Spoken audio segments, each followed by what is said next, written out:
would you do if you had access to the notes and instructions of one of the wealthiest people in the world that they gave to their own son? If you had access to that, would you listen? Would you do what it says? Or would you try and find your own way?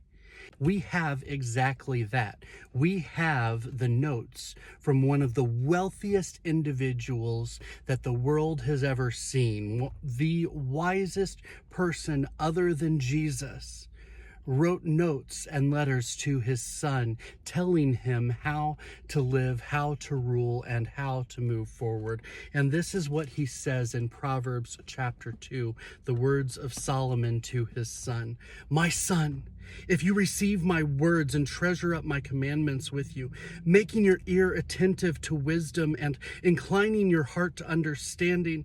Yes, if you call out for insight and raise your voice for understanding, if you seek it like silver and search for it as for hidden treasures, then you will understand the fear of the Lord and find the knowledge of God. For the Lord gives wisdom.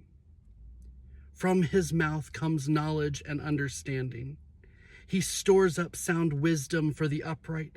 He is a shield to those who walk in integrity, guarding the paths of justice and watching over the way of his saints. Then you will understand righteousness and justice and equity and every good path.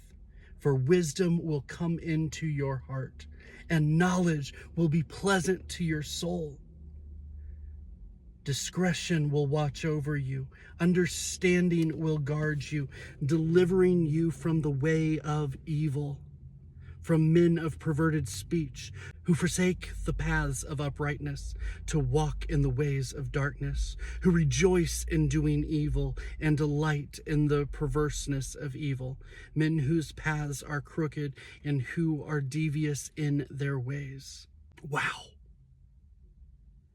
In here, King Solomon, one of the richest, wisest people who ever walked the earth, is telling his son, seek wisdom. Seek wisdom like you would money. Seek it more than silver. Seek it more than precious jewels. Seek wisdom.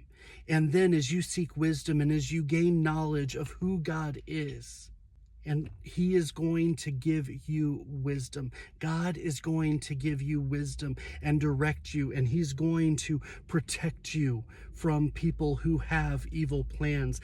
As you live in wisdom, he will protect you from the dangers of this world. He goes on to talk about how that will protect him from bad relationships and destructive, adulterous relationships as well. If you want to live an abundant and wealthy life, then we have access in the book of Proverbs to the letter from one of the wisest, wealthiest men the world has ever seen to his son, instructing him and guiding him on how to stay away from trouble and how to live in abundance and wisdom. So now that you know that you have access to such great wisdom, what will you do with it? Will you read this letter from this father to his son? Will you pursue wisdom like he instructed his son to do? Or will you keep chasing money? Too often I have chased money instead of wisdom, and sometimes I have chased wisdom without recognizing the way that it could play out outside of quote-unquote spiritual realms. And so I want you to experience all that God has for you. Read the book of Proverbs and seek to know God and accept the wisdom he offers you. God bless and go in his wisdom.